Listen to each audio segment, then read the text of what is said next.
Hello everyone, I am here with the story of Eveline. This is your unit 2nd from Beehive book. This is one of the most motivational stories.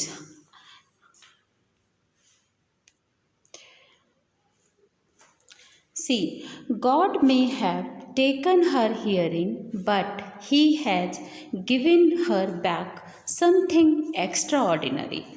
बताया जा रहा है कि जो लोग किसी disability से पैदा होते हैं बाय बर्थ या बाद में कुछ मिस हैपनिंग हो जाती है, तो अगर गॉड कोई थिंग ले लेता है तो उसके साथ कुछ एक्स्ट्रा ऑर्डिनरी ज़रूर देता है. God may have taken her hearing but he has given her back something extra ordinary. मतलब कि भगवान ने उसको हियरिंग की एबिलिटी नहीं दी है, वो सुन नहीं सकती है, लेकिन एक्स्ट्रा ऑर्डिनरी बनाया है उसे. What we hear she feels. हम सब जो कॉमन लोग हैं, हम सारे लोग, हम लोग जो सुनते हैं वही वो फील करती है. Far more deeply than any one of us. That is why she expresses music so beautifully. Evelyn के बारे में बताया जा रहा है कि हम लोग जो सुनते हैं वो फील करती है. एंड म्यूजिक क्या होता है? म्यूजिक में सबसे ज़्यादा ज़रूरी होता है किसी भी चीज़ को महसूस करना, फीलिंग. इसीलिए एवेलाइन जो है म्यूजिक के थ्रू बहुत ब्यूटीफुली एक्सप्रेस करती है अपनी फीलिंग्स को. Read the following account of a person who fought against a physical disability and made her life a success story. अभी देखें कि इतनी सारी लोग हैं जो कि किसी ना किसी डिसेबिलिटी के साथ में बर्थ लेते हैं या फिर बाद में उन्हें प्रॉब्लम हो जाती है, लेकिन वो कुछ ना कुछ इतना एक्स्ट्रा ऑर्डिनरी थिंग कर देते हैं कि वो पूरे वर्ल्ड में फेमस हो जाते हैं. ये स्टोरी भी कुछ इसी तरीके से है. रश आज crowds jostle for position on the underground train platform. Jostle का मतलब होता है पुश करना. ठीक है, अभी ये जो स्टोरी है वो स्टार्ट होती है एक ट्रेन प्लेटफॉर्म पर. ये एवेलाइन खड़ी हुई है, वो कहीं जा रही है. तो वहाँ पर क्या है? Rush are clouds. वहाँ पर बहुत सारी भीड़ है, लोग एक दूसरे को पुश कर रहे हैं अपने आप को आगे बढ़ाने के लिए. A slight girl looking younger than her 17 years was nervous yet excited as she felt the vibrations of the approaching train. अभी देखिए कि ट्रेन जो है आने वाली है एंड ये जो एवेलाइन है वो कहीं जा रही है. और ये जो गर्ल है वो कैसी है? एक्साइटेड है बट थोड़ा सा नर्वस है. थोड़ा सा नर्वस है, एक्साइटेड है. She felt the vibrations of the approaching train. वो जो ट्रेन आ रही है उसके वाइब्रेशन को वो फील कर सकती है. क्यों? क्योंकि उसका जो ट्रेन का साउंड है वो उसे सुन नहीं सकती. It was her first day at the prestigious royal Academy of Music in London and daunting enough for any teenager fresh from a Scottish farm. अभी देखिए कि daunting यानी कि थोड़ा सा, frightened यानी कि थोड़ी सी डरी हुई है. अब it was her first day, ये पहला ही दिन था at the prestigious Royal Academy of Music. ये जो बच्ची है एवेलाइन, ये स्कॉटलैंड से लंदन जा रही है. किस चीज़ के लिए? एडमिशन लेने के लिए रॉयल एकेडमी में म्यूज़िक सीखने के लिए जा रही है. एंड फ्राइटेंडेड है, थोड़ी सी डरी हुई है. For any teenager fresh from a Scottish farm. अब ये घबराई हुई है जैसा कि कोई भी स्टूडेंट या कोई भी पर्सन जब कोई काम पहली बार करता है तो वो थोड़ा सा घबराया हुआ होता है, इसीलिए ये बच्ची भी थोड़ी सी घबराई हुई है। But this aspiring musician faced a bigger challenge than most. She was profoundly deaf. लेकिन इंस्पायरिंग का मतलब यहाँ पर है कि कोई भी पर्सन फुली डिटरमाइंड होता है अपने गोल को प्राप्त करने के लिए। ठीक है, तो अभी क्या है कि यहाँ पर दो बातें हैं। एक तो स्कॉटिश फॉर्म, ये जो बच्ची बिलोंग करती है वो छोटी सी जगह से बिलोंग करती है। जैसे कि हम लोग सिटी के आउटर एरिया में जब रह रहे होते हैं और हमें एकदम से किसी मेट्रो सिटी में जाना होता है तो हम लोग थोड़ा सा नर्वस हो जाते हैं कि मेट्रो सिटी, बड़ा शहर, और हम अभी छोटी सी जगह से बड़े शहर जा रहे हैं तो वहाँ के रोड के रूल्स एंड रेगुलेशन, वहाँ की सारी रूल्स कैसे वहाँ फॉलो करेंगे, कैसी सोसाइटी होगी, कैसे लोगों के साथ बैठेंगे, क्या कर, तो इस बच्ची के माइंड में भी ये सब चीज़ें चल रही थी क्योंकि ये छोटी सी जगह से बड़ी जगह जा रही थी म्यूजिक सीखने के लिए। तो ये but this aspiring musician faced a bigger challenge than most. ये जितने भी चैलेंजेस होते हैं सारे फेस करके और आगे बढ़ जाती है। सोचिए, एक बच्ची जिसको सुनाई नहीं पड़ता है और वो अपना करियर किस में बना रही है, म्यूजिक फील्ड में अपना करियर बनाती है। कैसे बनाती है ये इस स्टोरी में आगे बताया जाएगा।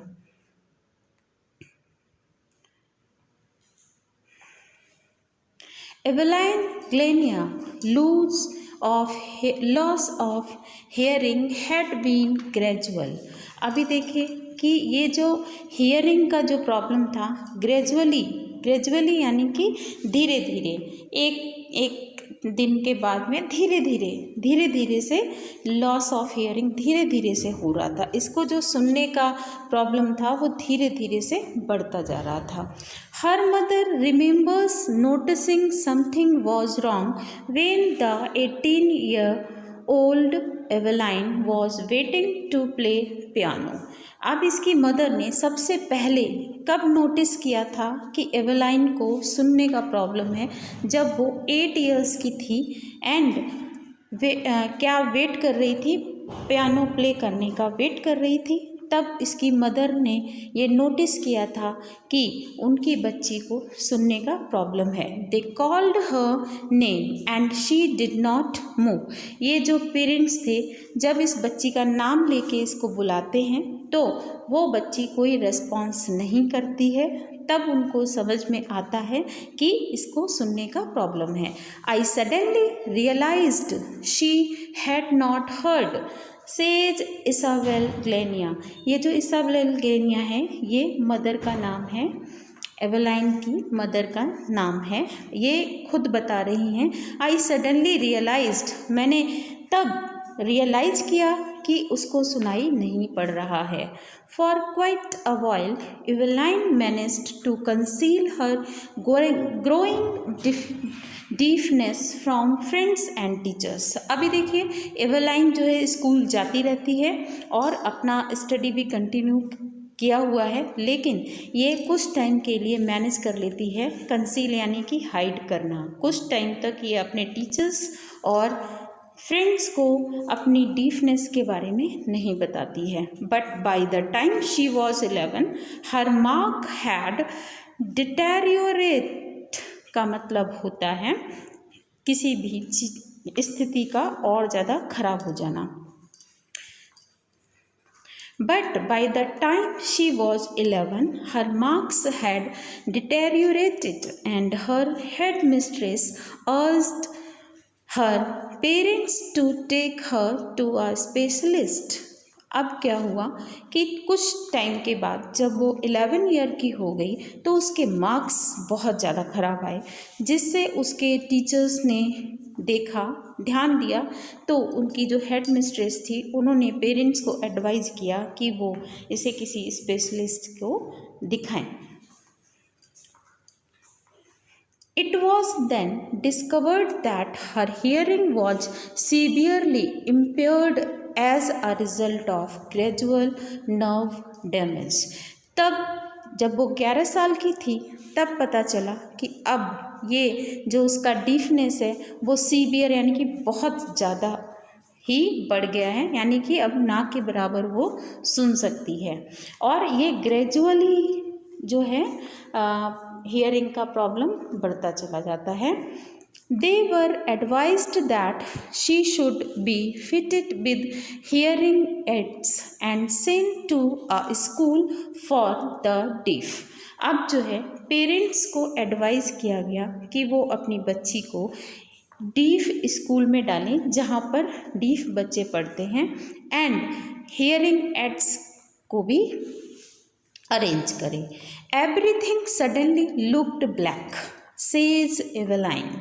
एक टाइम पर एवेलाइन जो है बहुत ज़्यादा मतलब नर्वस हो जाती है, बहुत परेशान हो जाती है। उसके सामने उसे सिर्फ क्या दिख रहा है, ब्लैक, यानी कि अंधेरा ही अंधेरा दिख रहा था, उसे कोई रास्ता नज़र नहीं आ रहा था।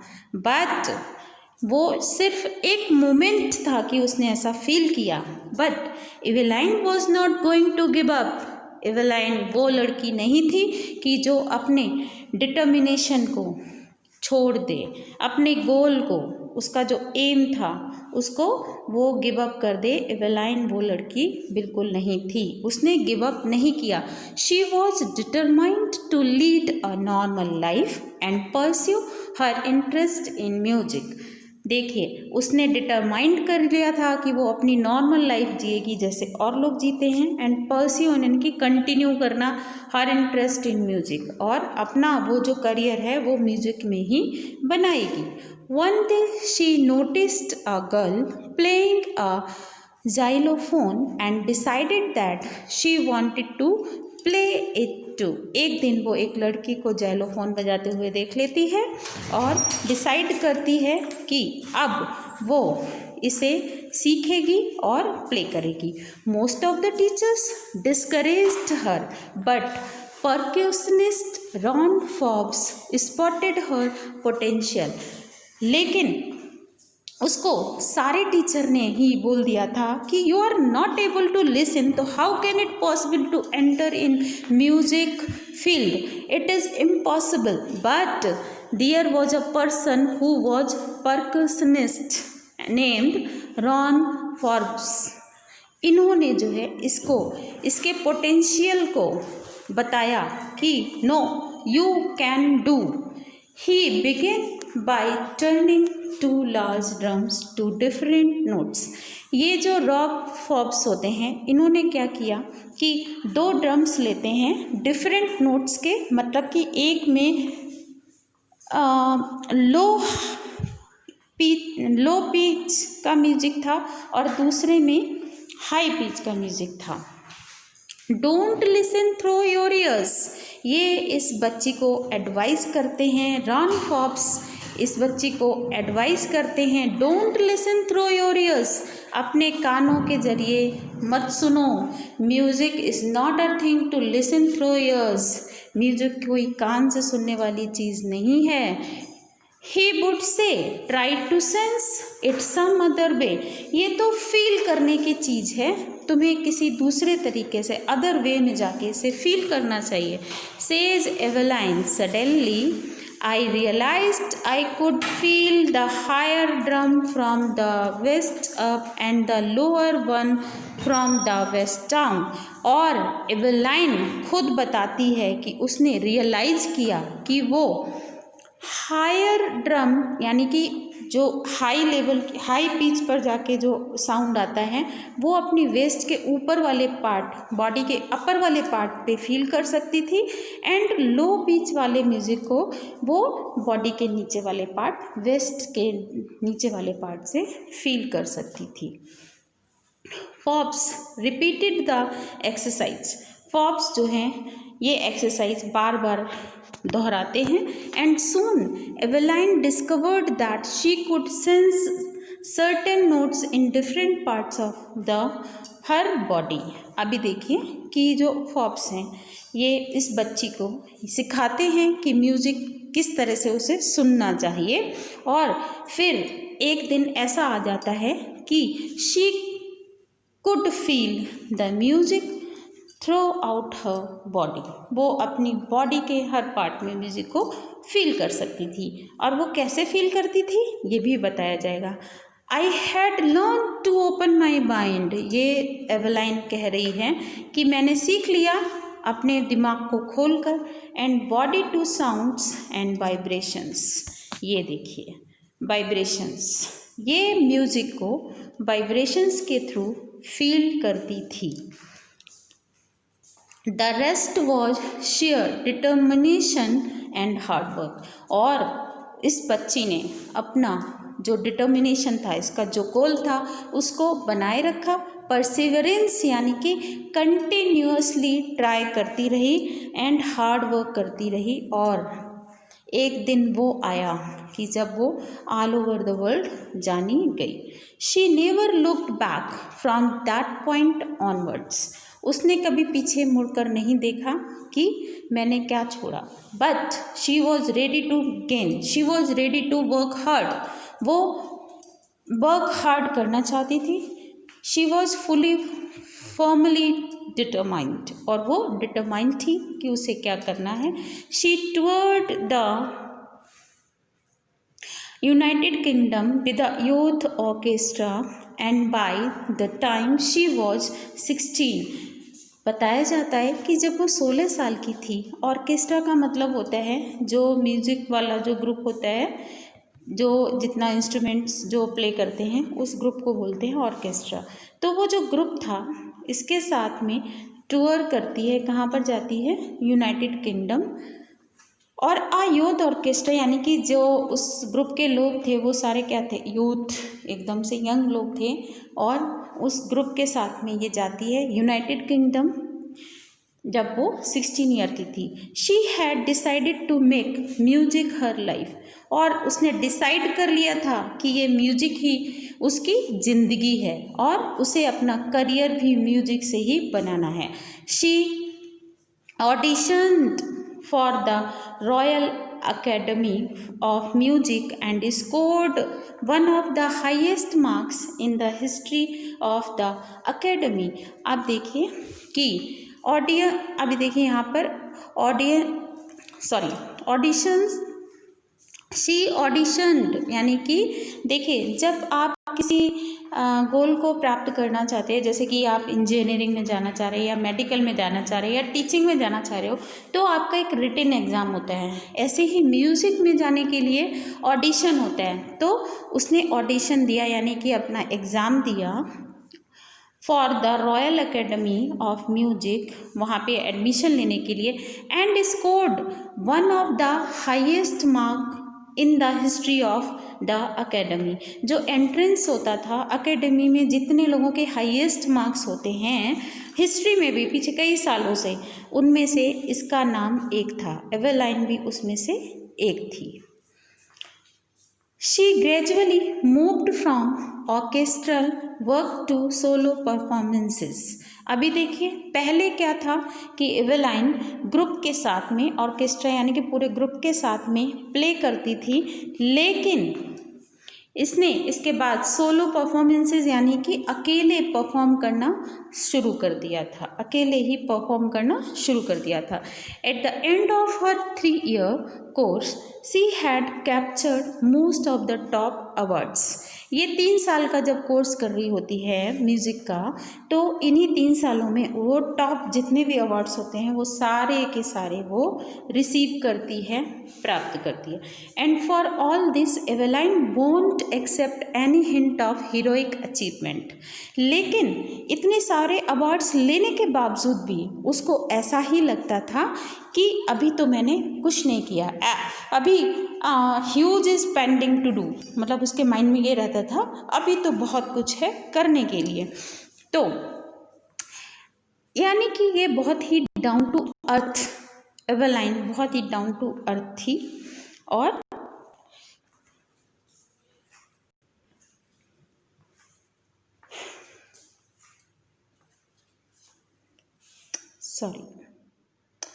एवेलाइन जो थी बहुत ही डाउन टू अर्थ थी।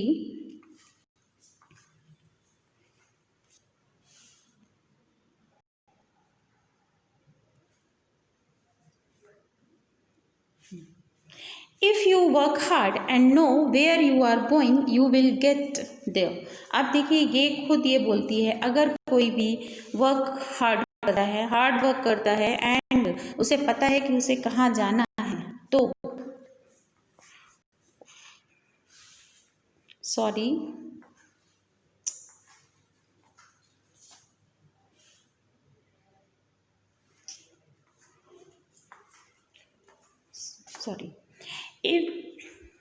If you work hard and know where you are going you will get there. आपको अगर पता है कि आपका एम क्या है, आपका गोल क्या है, आपको कहाँ जाना है, आपकी मंजिल क्या है, तो आप हार्ड वर्क करेंगे एंड परसिवरेंस रखेंगे, यानी कि उस वर्क को कंटिन्यू रखेंगे, तो आप डेफिनेटली वहाँ पर पहुँच जाएंगे। You will get there.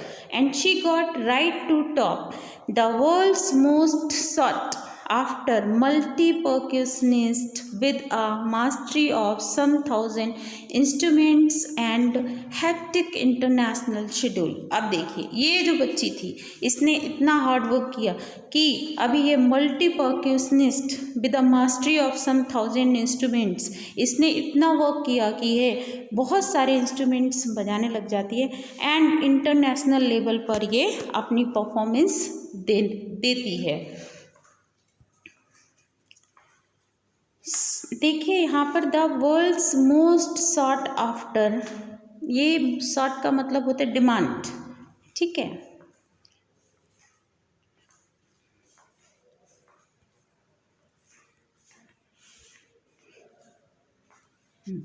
It is intriguing to watch Eveline function so effortlessly without hearing.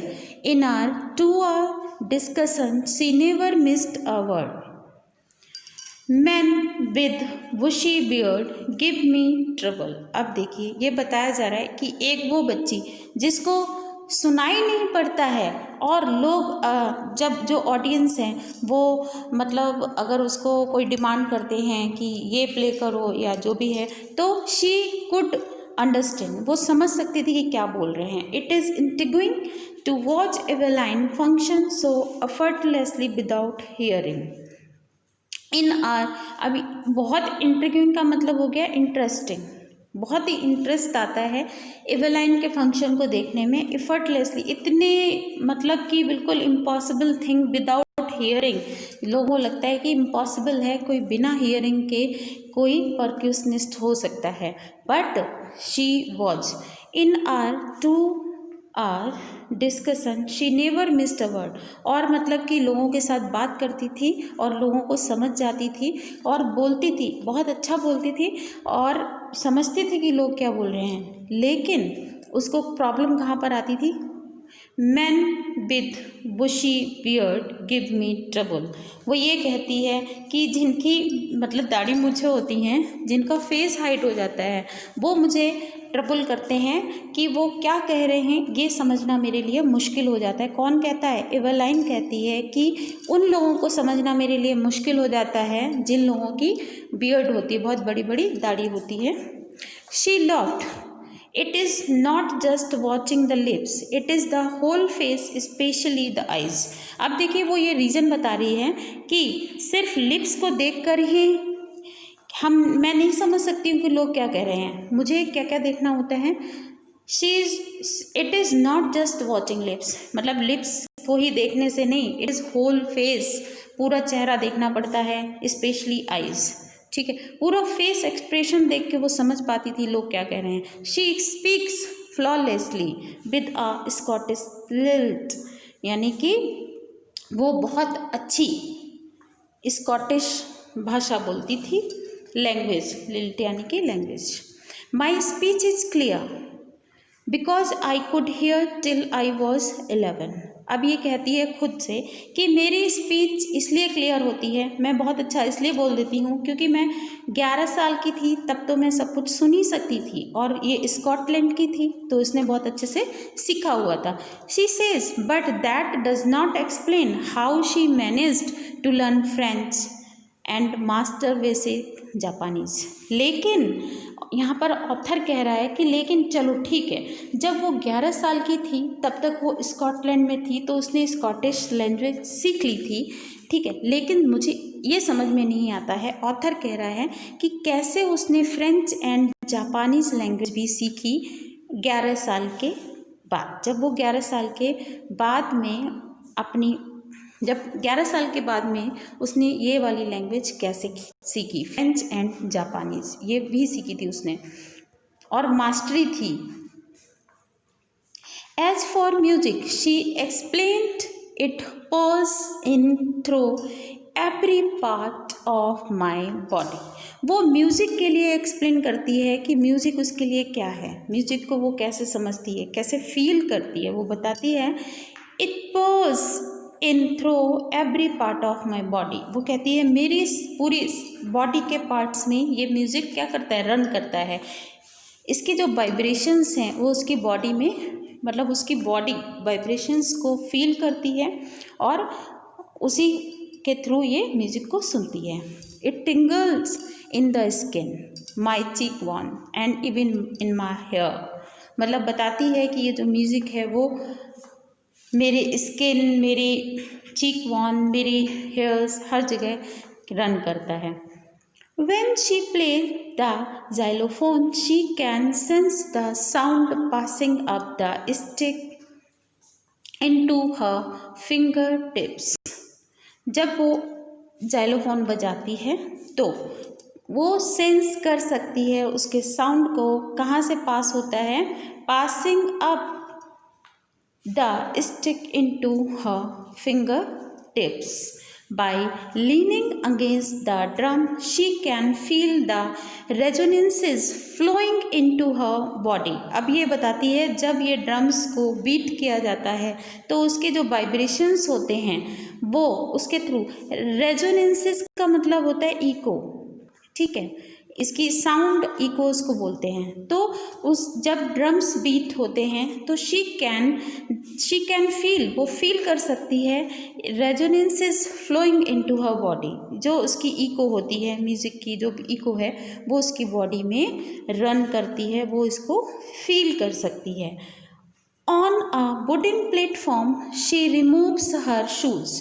वो बता रही है कि वो जो स्टेज होता है जिस पे परफॉर्म करती है वो वुडन, लकड़ी का होता है, और वो क्या करती है, शी रिमूव्स हर शूज़, वो अपने जूतों को उतार देती है, so that the vibration pass through her bare feet and up her legs.